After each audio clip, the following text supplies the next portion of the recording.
Na mutu na ye ayebi que lelo po na ba considérer ngai en tant que musicien le plus populaire na RDC, il faut stade.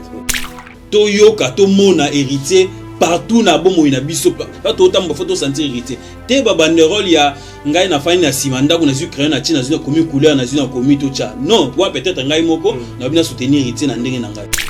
Je suis en train de me demander, na moi 2 3 4 banderoles, moi 2 3 panneaux na ville à Kinshasa, héritier vraiment est-ce que azana ko bet na souci ko beta parce que yebi que Stade des Martyrs exige la communication moko à outrance parce que jusqu'à ce jour sur les qui na bandia muso à centre ville, au mona ba panneau ya faliti siko ezali. Son na soutenir kaye aussi c'est son courage. Héritier watana n'a pas de limite. Héritier azo beta musique, excusez-moi de le dire, le col est JB. Héritier a un carnet d'adresse.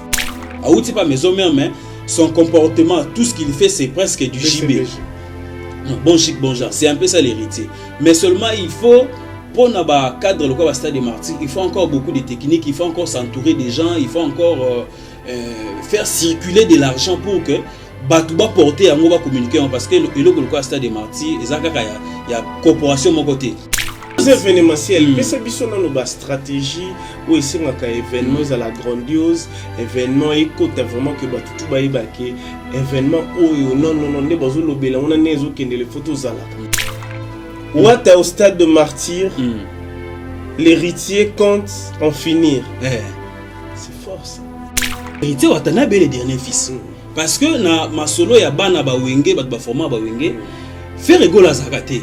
Faire rigolo à papa, faire rigolo à ça même lignée que JB ba wera parce que bon bazana nini wana parce que tant bon e kabwani il habité bon ngala ke na papa peut-être que nous tout papa les quitter bon ngala ndi na ngaka ya yao nde ba continuer mouvement na mais so tali na ba wenge wana ndenge bazali mais qui fait plus que héritier watana bazate c'est lui l'héritier effectivement donc wata l'héritier il est l'héritier batu bayate obanda bango mabe obanda bango mabe invitation au ardoise mais avec divin bah invitation en bois netika kabasali mon Joseph tata maboko ya grand menuisier bah invitation en carton na ba fololo nango jardin de Dieu invitation boy bongo ya mukolo fait tilata mabe maison divine a bossa libinote a tchelibinope promotion ngolé ya pamba maison divine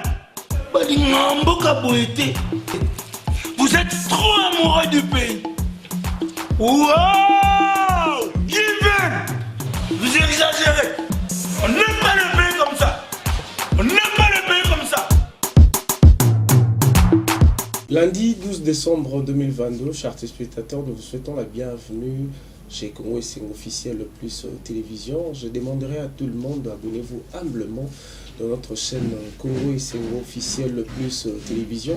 C'est une manière de nous soutenir, c'est une manière de mettre la main dans la pâte, chers téléspectateurs, vous qui nous suivez de partout. Merci à nos abonnés, merci aussi à Madou Ultime qui m'accompagne toujours au four et au moulin. Je vois Rudy Monté qui est l'homme géant derrière la caméra et puis sans oublier Bellevue qui nous suit, Berlive qui nous suit depuis quelque part. Merci aussi à toi.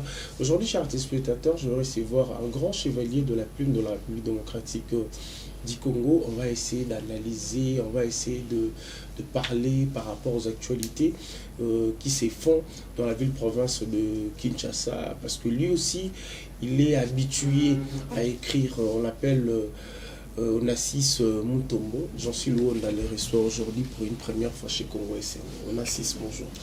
Bonjour papa, plaisir à trop. Il y a Europé ça m'a loba na chaîne na yo na landaka ba émission mingi na landaka pe bandi ko belé balé kakawa bosorana bango lelo ezato nanga plaisir à trop. OK. Onassis batba la yo siko yo partout dans le monde expliquez biso. Expliquez pena batba la yo qui est Onassis Mutombo. Bon, Onassis Mutombo ezara moi mingi moi difficile pour nana milobela ngamoko.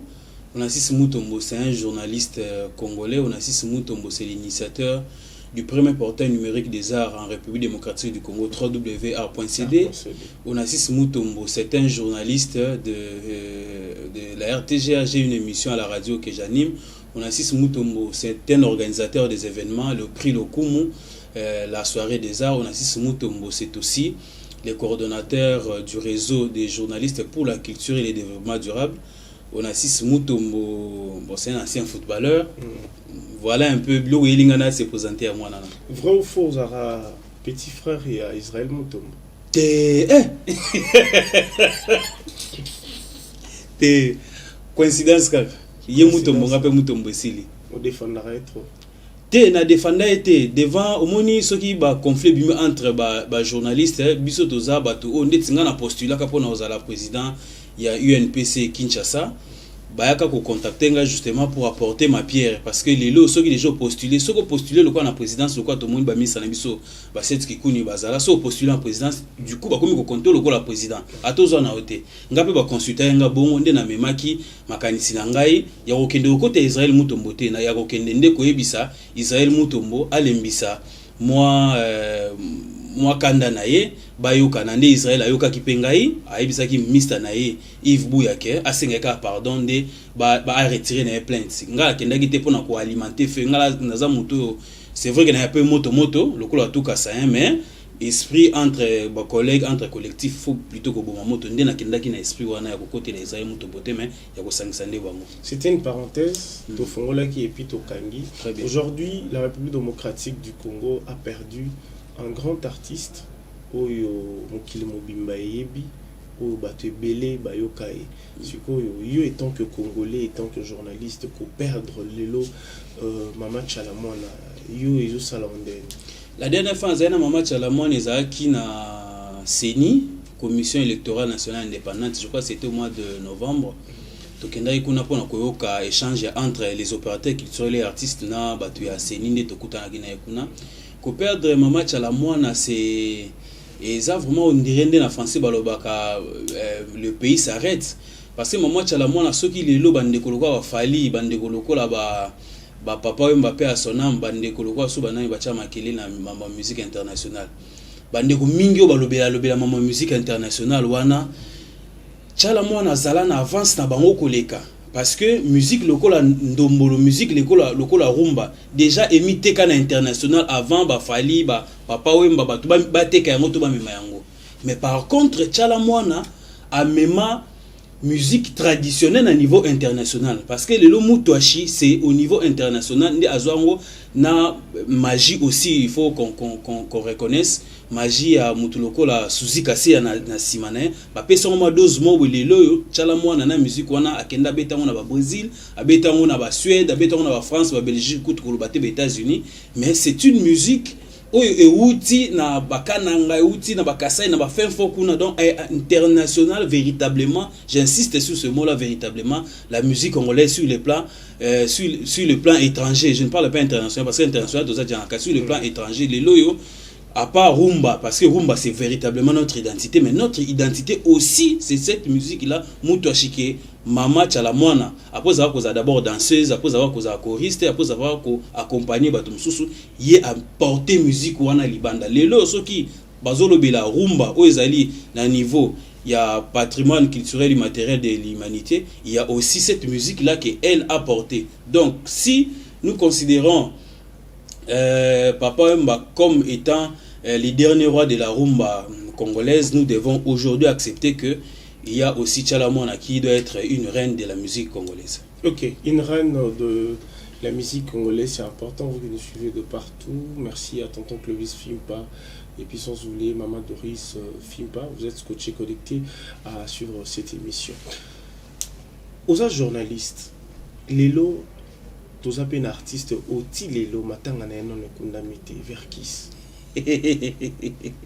ils ont ça la passe ils ont ça la soni mbonge bimi na gouvernement toujours kakara o koto 60 000 ekei koto 10 000 ekei yo étant que congolais étant que journaliste analyste étant que événementiel comment na ba makambo oyo à chaque fois nos artistes bazokufa ils ont ça la soni les emblèmes de la musique congolaise parce que bah ivoirien bah ebi que Verkis a koufi bah sénégalais bah te est-ce que comment na mutasali 2 mois na morgue tisiko solution zo maté yo ozo ndeni en fait problème il y a les vieux VV à peu malakimia les anzela to kolega biso surtout problème il y a VV ezali ba problème ébélé à la fois. Verkis Kamongana, c'est d'abord un médaillé des ordres nationaux, Kabila Lumumba. Verkis Kamongana, c'est un médaillé des ordres nationaux des Léopards. Donc Verkis Kamongana a cessé de vivre pour lui-même. Donc Verkis Kamongana Zali Lokola Tokoloba, ministre Moko Boakoufi en fonction. Donc ce n'est pas seulement à sa famille de l'enterrer. Il y a aussi un œil du gouvernement qui doit faire partie de la organisation. Parce que, Aza médaillé, à l'époque où tu as mon bout de Zalaki, ceux qui vont payer des médailles à ordre national, wana léopard, wana aux huiles, insigne, wana au tchèque, il porte. Ata ba ko kangaru, moi ba ko tanda kunu zate, ata ba ko landelo zate. Et Verkis, Aza en catégorie wana. Mais qu'est-ce qui arrive en République démocratique du Congo? Nous avons un seul problème. Notre problème, c'est l'abandon des artistes. C'est vrai que l'actuel ministre Azo se battre dans la corporation, le col à CAC, collectif des artistes et des cultures, bon, c'est battre pour qu'il va payer ça, artiste et statut. Jusque-là, artiste congolais, ça a un statut. So, par exemple, que journaliste, qui est journaliste, va définir, mais artiste congolais, va définir ça. L'État congolais a un texte juridique qui a défini artiste. Artiste, c'est une catégorie, ceux qui m'attendent, il y a problème, et d'abord, cas sociaux et artistes, c'est pourquoi même Maman Denise Nyaki, Alobaka na mikoleke alingaki po na yape sabango lokola mutuelle de santé mo bakoma ko soigner mais c'est un individu Maman Denise Nyaki azan individu oyo akoya ko sala na bonheur na yemoko na mutema malamu na yemoko mais ki mutema malamu wana ekozala suffisante parce que akoya ko sala ngo olemba azana ba charge belé na ye bonde l'état congolais a organisé yango. C'est pourquoi vieux Liolo Ndeti azali scripteur munena akufaki vieux Lutumba akufaki mais au côté là que disparité za kana RDC au mona que ba ko zambongo belé ba ko boka côté ba musicien ba ba artiste mususu ba ko pesa mbongo mokie.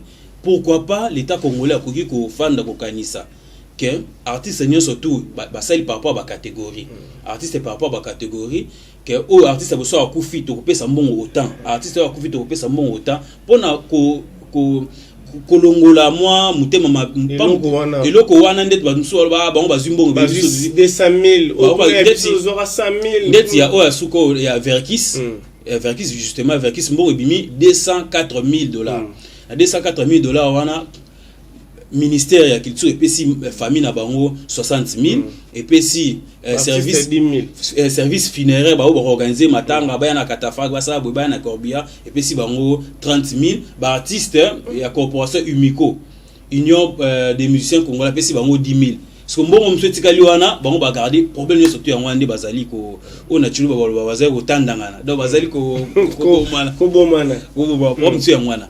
Mais aussi est-ce que Congo, le gouvernement congolais faut continuer à kunda ba artiste.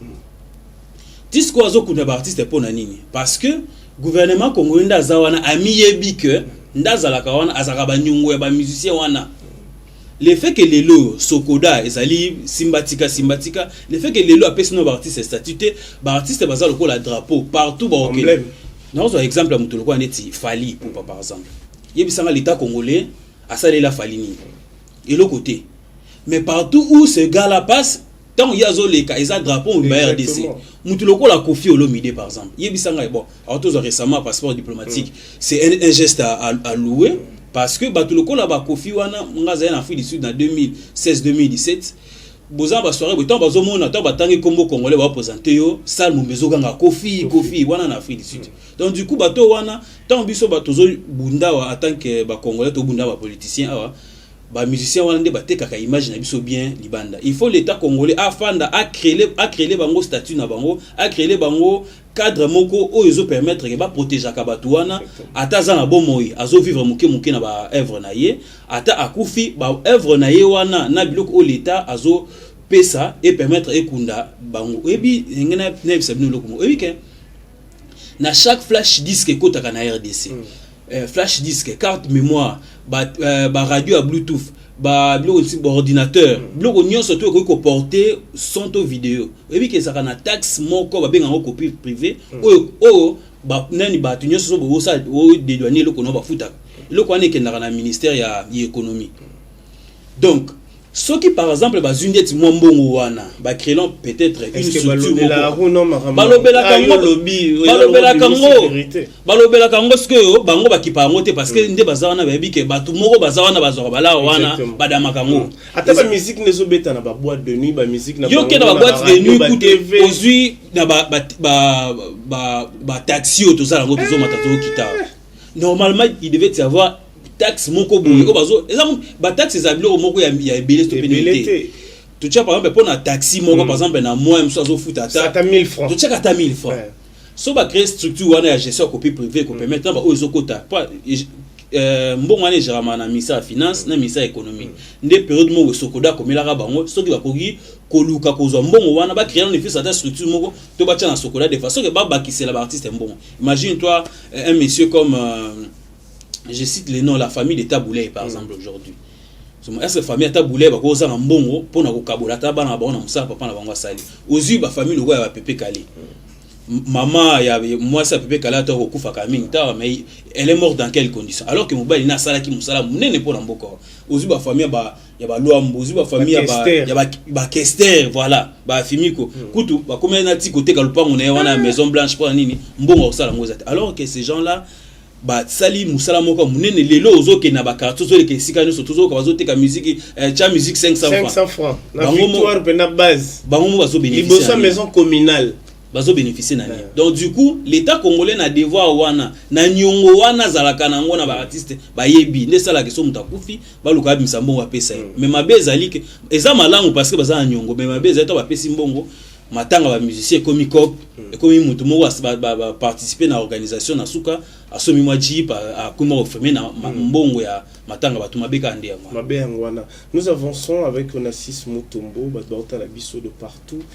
Si vous avez apprécié, n'hésitez pas de nous contacter à travers le numéro qui est affiché au bas de vos postes téléviseurs.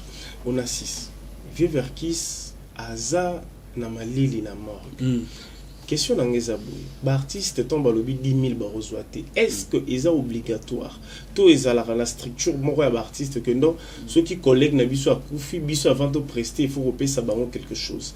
Nami Touni. 10 000 ouan, les pour la prestation. Tout ça 10 000 pour la corporation. Bon, tellement collègues n'habitent à Koufi, faut mon ouan écoute à la caisse. 10 000 ouan, ils ont événementiel. 10 000 ouan, les a pour nani. 10 000 ouan, les a pour un comité d'organisation. Ils ont chapeauté actuellement par Félix Oazé quoi. Mais bango bamonyango mukie par rapport à la répartition. Moi là c'est mon humble avis. C'est par rapport à la répartition parce que normalement si nous sommes sérieux, bon wane koki koleka na boka ministère de la culture té. Ministère de la culture ça déjà na mambo bela kusala. Ba ministère zo se succéder. Ne fût-ce qu'à ta salle moko ezate salle mongita na biso tozalangwa baso mbata ne fût-ce qu'à ba kit plastique pour que ata ba concert obeta te mais ba groupe e akata ne fût-ce que ko répéter wana ozomon mais ba ministère bazo tremper ba kombo na bon na kati pona koluka koya ko welela 100 000 moko etika la. Est-ce que le ministère tout système? Je parle du ministère. Okay. Parce que ça m'a ndenge nini. Ce qui est artiste à Koufi ba sali beaucoup de démarches.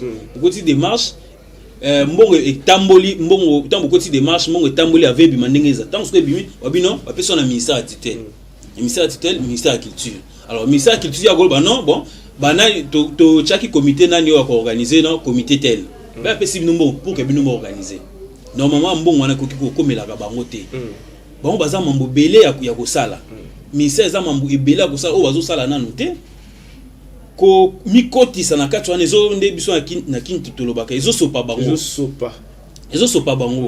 il faut mbonga matanga etika ba musiciens entre les musiciens lobi nango ata Kisinjora alors bi entre biso ba musiciens to finga kana biso so na biso meto mimema na justice te donc ça dit que ba conflit na biso ça reste entre nous et ça le quoi ezo permettre biso to résister to vivre et ça le quoi net c'est le abeta ni sous musique te mafana na poto meilleure façon na vivre ya kozana actualité zali atumbaka ba misa na ya lobe ba misa na ezo permettre azana de yo mo pour mon nango bien to mon nango na bien ce que zali technique na ya ko vivre ko résister wana ezango malamu za technique na mais ce que comme ya ko finga ka bato ande mabe mais ce que zali nde azo résister azo chaneti achela fali mo kreke se alobela boyeboy wana ezango mabete eza façon na ko vivre mais ce que comme nde ta ko funda mutu na justice wana nde Kisinjora lobe za mabe wana nde za mabe effectivement makambu ya ministère ya culture pende wana bongi biloko wana ye asokola maboko akoma biloko na article yango ba artiste sali comité azui 2-3 personnes ya chi wana pour que basa la suivi oyebi par exemple na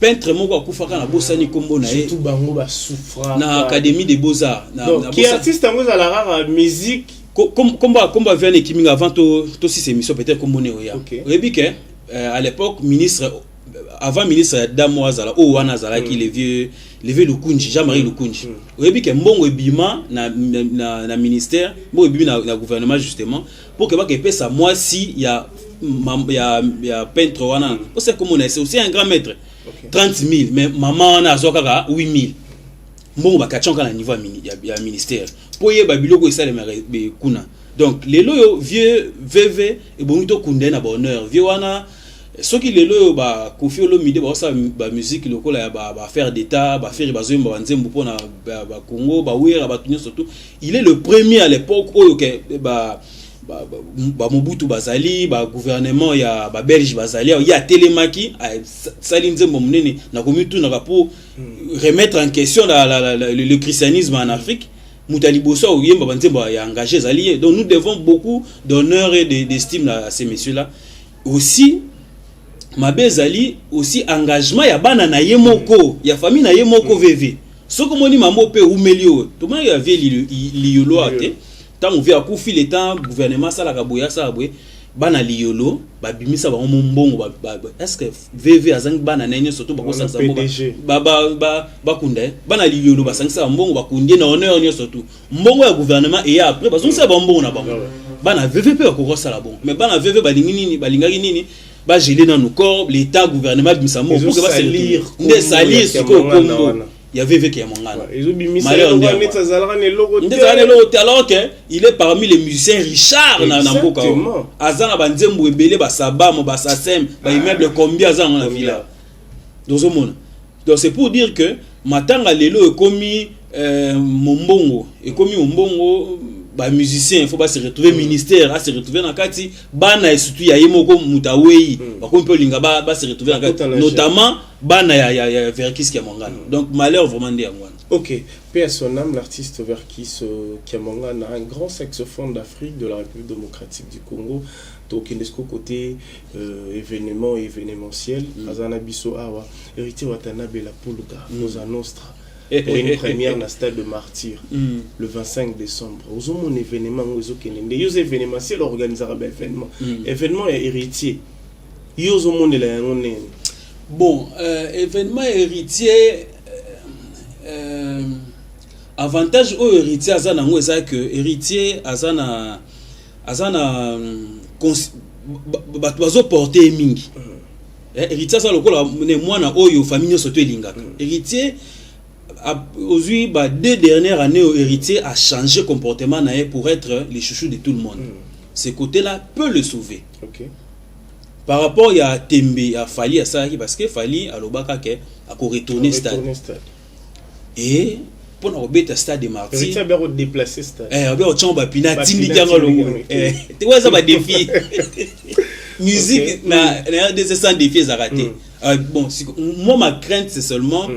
Est-ce que na lenteur à communication au Ezali est-ce que gouvernement congolais a kobo héritier beta concert jour wana ba ko créer événement mo jour pour que continuer héritier beta té l'écoute déjà ba mo lo ba ono matanga ya chalamone bima le 25 décembre Congola za mutema je suis en train de me demander na moi 2 3 4 banderoles moi 2 3 panneaux na ville à Kinshasa héritier vraiment est-ce que azana kobet na souci à kobeta parce que yebi que stade de Martyr exige la communication moko à outrance parce que jusqu'à ce jour sur les qui na bandia muso à centre ville au mona ba panneau ya faliti siko ezali ya concert na beta exactement donc je suis dans les questionnements par rapport à héritier Watanabe à kobeta oui comme le 17 alors comme le 17 oui alors ça appelle conférence de presse mais non nous avons tout peut-être il y a moi soit na une semaine ou on a activer makambo à ça bloquer belé pour que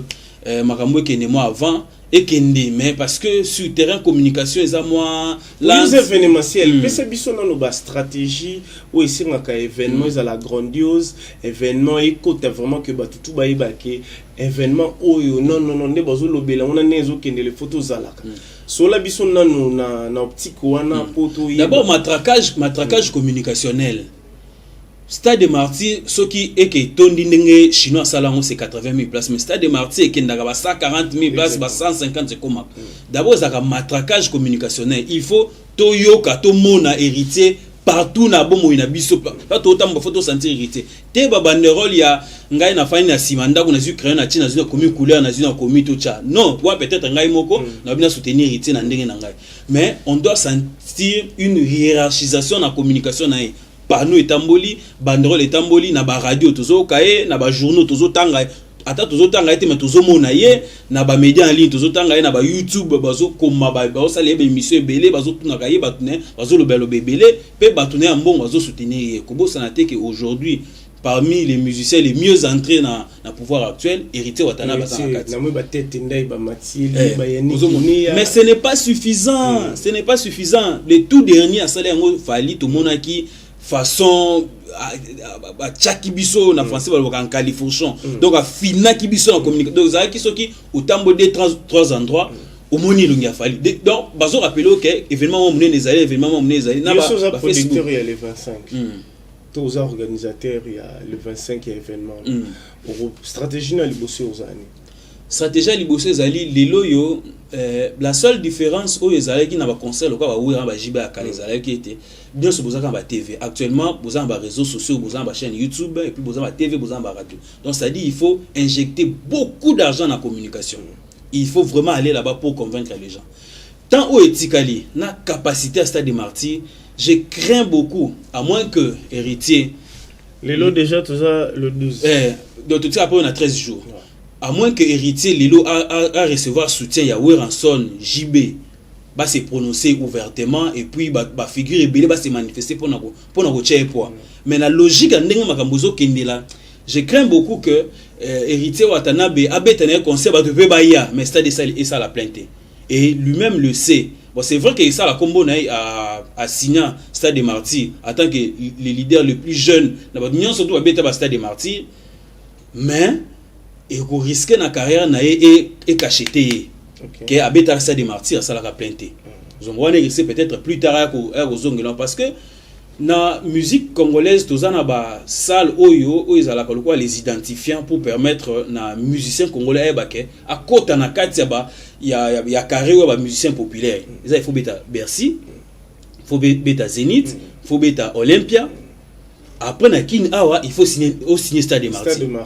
Muto ali boso abeta Stade de Martyrs awa yes c'est vrai qu'alandaka match à vita imane beta ka pro bia yo kabila bomba Varese abeti ndou les alaka les Vekester vraiment après ouais rana JB beba papoli en autant de fois Kofi Olomide a essayé Papa m'a également essayé mais pour la niba kota na carré wana Fali a essayé récemment aussi Fali a bêté en haut et etikali c'est qu'on a logique fallait que l'on l'aura mis wana justement na mutu na ya yebi que lelo po na ba considérer ngai en tant que musicien le plus populaire na RDC il faut Stade et héritier aussi à la direction moi j'aime le courage d'héritier son na soutenir kaye aussi c'est son courage héritier n'a pas de limite héritier azobeta musique excusez-moi de le dire le col a JB héritier a un carnet d'adresse héritier lelo akolo baka ticket ça album souté mais héritier akobe tata 2 3 4 5 concerts dans centre ville bat bandoya billet $50 $100 bat barosomba héritier a cette vision là a outi pas maison mère mais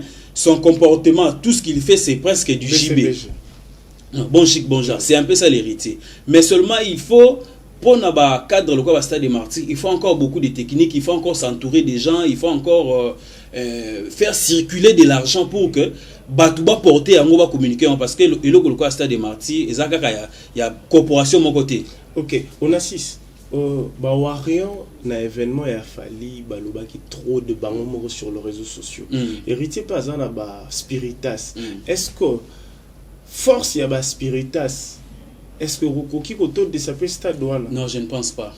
quelle est aujourd'hui la force de ces spiritas wana na ba réseaux sociaux? Qu'est-ce qu'ils représentent? Est-ce que vous avez un fan buzz à Makassi? Justement, qu'est-ce qu'ils représentent? Tout le monde pour un sentiment, non, naza pour héritier, naza pour fali, tout pour naï. Non, héritier, c'est quelqu'un qui a une bonne âme. Héritier, c'est une personne de bien. Ouais. J'ai eu à le côtoyer plusieurs fois. C'est une personne de bien. Mais disons-nous la vérité. Qu'est-ce que ces spiritas-là représentent? Na ba réseaux sociaux, tout cas kuna ba réseaux sociaux. Na terrain, tout le monde a qui n'est pas fallu que les warriors de Ngaliema parce que les gens ont côté Ngaliema, les warriors de Chango pour biso bana Chango, ba tie moi 2-3 banderole, ba spiritas, ba banderole déjà bango ba tie bango. Ba tie promo te ka ba billet, ba te ka ba billet ba ça. Bah tu as fallu à l'époque parce que c'est vrai que la comparaison n'est pas raison, mais il faut tout comparer. Il y a tout récent. Tout le monde a dit que je crois à 2-3 semaines il y a concert à Fali, tout le monde qui va ça qui va au marche. Donc bah bim côté limité, bah eti stade de Martyr, bah fandi ka bah faire na quelque chose bah photo ka belé PC lengi zala. Les autres indiquent événement, mais bah spirita soana jusqu'à la basa ligne. Pour na kocha mutu na bango po. Est-ce que bazo zakara ya pour que ba ça so cortège na nzela, ba tia ba photo sur les réseaux sociaux. Ce qui les lobino boza ba fanatique ya mutu boza besoin bo soutenir mutu na bola ça yeke, bola ki sa batu mususu ke munami pas zali. Bo zakara yete ya. Il faut le yoto banda bo sentir que na nzela bozali banderole bo sangani moi 15, 20, 30 bo sali moi bo imprimer Apollo comme on va $2, $3. Bon imprimer Apollo bo tamboli moi marche moi dimanche ba mondi bino stade de Martyr wa to buka yango to tindika on héritier moi héritier déjà passé mot d'ordre après c'est ba ozi asko ni alobi ke stade de Martyr to chamba pine puis to tindika c'est ça le mot d'ordre ba tindika wana lo ba ki no to ko retourner ya obi to tindika yango na groupe héritier ba ku de ki to redémarrer le monde bato wana so le lo polémique to zo le belez donc c'est grâce nani ba monde ba unité de mesures j'étais en train de dire, j'aime le courage de Bercy. Bercy moi. C'est le seul. Bon, il y a encore l'autre guitariste là. L'animateur ambulance. L'autre guitariste, non, wana zapana, wana zapa ferry. J'ai confondu. Nani guitariste moi faire alors peu mingi bo yete. Nando loba na guitariste nani Bercy. J'aime le courage de ces messieurs là. Na makambu il y a Ndoule oyo il y a les 25. Je ne vois pas personne qui porte nani concert en plus que lui. Na moi annonce baoti ko sala. Bisona bango to ka na raté. Na zo porter ngo. Donc c'est lui et après il est sous-souté. Donc so il est le héritier zolinga confié. Mais Francis Diba et puis na zo sala promo Makassi. C'est ça que j'ai dit bazo sala mais c'est insuffisant. On doit sentir ça parce que les lois élargir les loyo ba page ba comment ko booster yango. Oh non a c'est ba millions de vues, na c'est ba millions de vues na ba vidéo na ngai to na ba post na ngai. Comment ko booster yango? Donc mutunyo surtout a comme na obligation ya ko ata boy na ko tala. Au moins Facebook est proposé hier, to Twitter to ni est proposé à ko tala yango. C'est héritier boosté. Mais ça fait partie spiritas pour na bomba rosa là ba créer ba page ou bien ba neti art.cd na vitesse que yo déjà publicité wana to l'isolo est déjà na rien. Tandis que yo ko ça peu plus mo wana ya na concert à Wenge, nous étions contactés parmi ba journalistes oyo ya ba médias en ligne. Ba médias en ligne sérieux. Tous ala qui 5 oyo ba bisa ki biso ba futi biso mo lo chocho na biso pona moi ba bisi biso na chaque semaine créer des contenus des articles mettez des photos ya concert wana. Nga naza producteur de contenu. J'ai écrit des articles, j'ai mis des photos. Chaque semaine on commence des na suka ngonda bakatela izai pona 3 mois. Bakateli ngai. Et musala la ngai. Donc ça veut dire que mutu o atala par exemple émission na YouTube mutu atala par exemple TVT. Mais MSBK soki na la muki na tongo na otala écran na ngai téléphone article a.cd golé kawana na moni héritier nani compte retourner le stade compte déplacer le stade boy. Et tu la mutu soit raté par la attaqué par misa mususa monika bodon so rezulo chocho pour na art.cd article no li bosso titre na ngoza déjà vous d'accord votre téléphone na comment que loko moko boito na taille loko wana même ça na gomo je crois que Watanabe est en train de suivre cette émission depuis Afrique du Sud na monaki na ngana komelo moko mais na tali kaka na nozulo chocho te titre na ngoza laki bizarre yo moko tanga au moins ça titre pamba Ouata au stade de Martyr l'héritier compte en finir. C'est fort ça. Et ça titre mais contenu exact. Contenu c'est on va prendre des notes. Maintenant une note le chocho. Tu vas répéter les sous. A.CD Héritier Watanabe, Francis Dibaya, Yannick Kini, ya Rombox. Bazan la plume ya Osaranate. Titre na bango za boy. Oui que ouais polémique déjà. Écoute en fini. Tala Ouata, au stade de martyr, l'héritier compte en finir. Donc c'est-à-dire tous les héritiers comptent en finir. Tala, Nabisoko, la musique congolaise actuelle, moi musique générale. Donc on est pour confirmer qu'il y a un dernier fils. La génération na bango. Effectivement, héritier Watanabe le dernier fils. Parce que na ma solo ya bana ba wenge, ba format ba wenge. Faire rigolo à Zakate, faire rigolo à Rapapa, faire rigolo à ça même lignée que JB Bawira. Parce que bon, bazana à Nino wana. Tant bon et Kabouani il habité bon. Ngala qui n'a pas papa peut-être que tout est papa l'équité. Bon ngala ndi na nga ya yao. Ndé ba continuer mouvement na. Mais so tali na ba wenge wana ndenge bazali. Mais qui fait plus qu'héritier Watana Bazate? C'est lui l'héritier effectivement. Donc Wata l'héritier. Il est l'héritier. Mais batongo ezali so pe moi approcher ye na ku na komela ye moko héritier kenobi tango ça la nino. Tu sais héritier est un produit vendable. Héritier c'est un produit vendable. Quel est cet artiste et musicien où abeti ba Zénith abeti ba Bercy abeti azo côté ba chef d'état et bien na kombo na zo ba rendez-vous mais il a décidé enfin ya ko zonge la classe akeluka diplôme d'état. C'est purement du contenu au biso to exploiter parce que en 2021 Azaki na bosani l'exposition babengango groupe Canal plus Paris yaki pour que tu tourner documentaire sur la culture congolaise. J'ai contacté des Fali Azaki indisponible, faire également EP indisponible, on a fait avec Gaz Mawete, tout ça pe na Weranson. Ba documentaire ti le ba diffuser avant na Canal plus. Donc tant mon Kinshasa me prend un documentaire wana il y a 45 minutes. Moi personnellement avec mes propres matériels, mes propres moyens, tant que héritier à ça l'examen, na komela ye, na komela pe misa na mo bazarana ya zape pa manager na Elishin. OK. Na ebisi na bi ngai na besoin ça la héritier documentaire.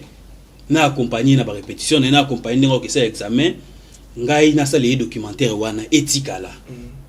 Mais comment on a komelié atangi ba été ba to ebisi eti lourdeur moi héritier c'est un produit vendeur. Mais nos musiciens sont ceux qu'ils sont. Tu veux dire que nos musiciens sont mal gérés, leur entourage les a bien été? Souvent nos musiciens ont été les musiciens sont bons mais entourage n'a pas bon. Moi je ne dirais pas ça. Soit les musiciens sont bons, c'est que peut-être aux ofunda batunae. Bah musiciens ce sont des artistes, les artistes ne réfléchissent pas comme nous autres là. Un artiste reste un artiste. C'est pourquoi aujourd'hui on condamnait même Papa Wemba que Azaki mal entouré, Azaki mal. Non, un artiste parfois tu peux sa bombe à charge ming. Un artiste reste un artiste, c'est un créateur. Le reste là autour de lui, c'est maintenant à nous les intellectuels. Bato doza pene pene bango, to komisa bango ba nzambi otolingi bazala. Mais parfois tant yo même un projet bien olingi yé à ça de pour épais impact. Imagine-toi que les lots des héritiers au bêta stade des martyrs. Par exemple les 20 tu tiens on te binon documentaire héritier Watanabe wan to bêta par exemple atana na terrain moi sur na GD na lemba documentaire ka to tche ba écran ba to ba yebo na boy. Au moins sur le plan psychologique ndenge ça là-bas. Surtout les élèves ba commis déjà donc fan et héritier. Mais si ko to raté moment wana s'il faut faire c'est faut kuluka ba image wana alors que c'était vif. Donc c'est pour te dire que nous voulons accompagner ces gens-là. Tous en a parce que biso en plume, c'est vrai que malheur ma baisse que ba musicien biso zalaka ce qui est que yo linga o accompagner azo linga zol on dirait yo za mutu na ye après so bala tete yo tongai tous a père de famille, on a des studios à payer, tous a matériel il faut ko assurer, tous a femme famille enfant na ndaku batunyo surtout wana batu susu yo foot après bazali donc tonga na pas na office service. C'est vrai que j'ai fait pour la promotion loko nanga mais moi le chocho pe foza nga ko proposer des documentaires non nga mona osala yango na ba frère nga moko yiso fongo nga pour na salon mais les services locaux je te dis ça et ça titre na zoaki moi je crois il y a une semaine passée pour que na koma yango Comment déjà titre wana ma ele beleza na kati mais c'est ça demi mais ça compliqué ngaku tu na proposé qui na wata mais na moni ba ko sali lango nga na proposé bango moni tellement pe auti ko sala makambo il y a classe il y a diplôme d'état et puis ba parents est belé au ba bimaka ba mona na trop na palente le 25 décembre bazar en famille pareil belé déjà ba koki ko lingate ko exposer bana na bango. Maintenant il faut stratégie communication moizala. L'artiste doit se déguiser en Père Noël. La sens nini. Père Noël a mis la bana ba cadeau. A sali pena vidéo mo beaucoup non c'est ba parents na bana que je serai Père Noël le 25 décembre pour vous. Je vos cadeaux. Cadeau ni héritier pour la bana. Ninga en Afrique du Sud bon. À cause ça la paix bon conteneur c'est trop dire mais à cause ça stock moro boyer, il y a ba chocolat. Ba everday mon pena libanda pona bana ou bien jour wana bana tout ba roya ba oza glace na bango gratos parents foutine billet mais ce ko yemo ko azo kabole la bana na stade alati pena Père Noël bana ba okangani ba photo écoute la image moins impérissable même bana ba la maternelle tant ba rozonga classe que non notre papa nous avait amené au stade de martyr on avait vu héritier était déguisé en Père Noël au moins il aura né ça la bana. Parce que parents sont moi dans même stade rien mais sur une stratégie on est mais là ils sont mes parents même attends chocolat les a grandiosité mais image on est éthique là na mutu ya bana mais na monika rabatne bazuka rabache héritier alati chapeau Père Noël mais c'est pas grave nabi que tout le monde a maman la soubi baligné héritier à Père Noël té où on sonne et ça journée botama à se déguiser en Père Noël. Donc voilà c'est un peu ça on assiste. On est presque à la fin de notre entretien. Pour un programme, il y a art.cd, pour s'abonner. Non, jusque-là, nous comptons faire également. C'est vrai que vous êtes très très avancé dans le domaine de YouTube. Nous comptons lancer au moins Mickey dans la chaîne YouTube Nabiso, mais on reste beaucoup plus sur les écrits, photos, Instagram. Notre site est www.art.cd. Art au Comango arts.cd. Nous organisons depuis 2019 un grand événement, soirée des arts. Après le Komu, nous avons constaté que artistes aiment sur le héritier wana le quoi fali wana bazobima mingi bakenda libanda bakenda ko honorer bango alors que awa pa na biso bazali ba génie na biso mo il faut honorer bango ba bi méritocratie exacte ndé biso to déjà certifié non et ça complexe c'était leur certifié on a son on pas battu et ça complexe est-ce que ouais répondre à ça la plein na stade de Martyrs avez besoin de certifier libanda et ça pour na mundela ndi mayo il faut d'abord aller bano et pas na yo moko qu'est-ce que tu représentes aujourd'hui fali c'est vrai que moi nguma et moi producteur na makasi uta libanda mais fali parce que fallait mbela biso aliputa biso to adoptango fallait mbela biso éternellement to adoptango donc c'est ça et nous avons lancé cet événement justement pour récompenser nos propres vaillants pris le Koumou à nous tout ça parce qu'on a eu beaucoup de difficultés en termes de sponsoring mais d'ici là tout ça la télé moko et juste pour annoncer tout ça là on a 2023 où ils allaient quoi organiser rappel à télé parce que journaliste ming tout ça moi éparpillé c'est pourquoi moi-même j'avais postulé na UNPC tout vraiment éparpillé tout ça et puis moi regroupement moi journaliste pour la culture et le développement durable quand on a pour vimbisa ko baksa kama maele belé faire le journalisme culturel les akaraté to yeto bandi ko lobana il faut ko benda pe ma solo bikote mususu ba développement durable mambo environnement kuna bazolo bani ni artiste mutoko ande héritier moi na to pesa projet héritier tout ça là le quoi documentaire to ko pesa na UNESCO a ça parce que aujourd'hui le fait que héritier ça là héritier comme ambassadeur mais peut-être bien on a noté comme ambassadeur il faut que pesa titre officiellement pour que tant qu'on a ba UNESCO ba kopebele ba vo bala pe parce que musicien là vo bala pe zo les artistes belé donc événement ndengwana to ça yango on est disponible pour ceux qui veulent bien nous accompagner nous contacter la poulga non la team donc nous on est disponible en tant que créateur de contenu parce que héritier par rapport à événement il a véritablement besoin de contenu. Héritier a besoin de contenu. Héritier a une bonne âme. Héritier aujourd'hui c'est le chouchou. mais ceux qui l'entourent permettaient à ces messieurs-là, permettaient à ces fils-là du Congo d'être encore plus grands. Ok. Merci beaucoup, Onassis. C'est à moi de te remercier. À la coutume, moi, je combo pendez à l'arca, bateau batika raoté, et puis numéro de contact, bateau CP là, parce que au salaraka kaba événement, il y a XT, il y a batunion son, on sous pas cause à la mariage naïe, à la pour ça documentaire, à la pour ça il y a écriture naïo, plume naïo, et puis bateau peut belé bazar dans l'anonymat au batal rabiso, bazar rapé na posé à makambo oyo peut-être au PCI awa, numéro de contact et puis na quelques salutations. Numéro de contact est Ali 081 003 8858. Bon, le gars va t'en à Liming et Liban des Ali plus 243 81 003 8858. Bon, ma bangande na mutu vo mezate so na banga na otanga koma mutu mususu obosani et créer un problème donc on a pesca bino. Nous sommes tous na assure que l'émission les liboso et puis mais asuka teto banda oleka leka pour apesa on a biso pas est batalio ba opelelo ba mama bazokufa bana bandeko tout ça yo oza congolais Olobaka, balang national au yebi. Mais naïbi que plus aux arana chiluba. S'il faut passer message na chiluba, ou passer message non de. Te ngala nani muluba kin chiluba vraiment na habité mais. Oh, nous avons un boulot chiluba. Rien na okaka. Te mais pour un message il faut koyeba que Congo lelo la biso na loba mingi Lumumba tikela biso indépendance.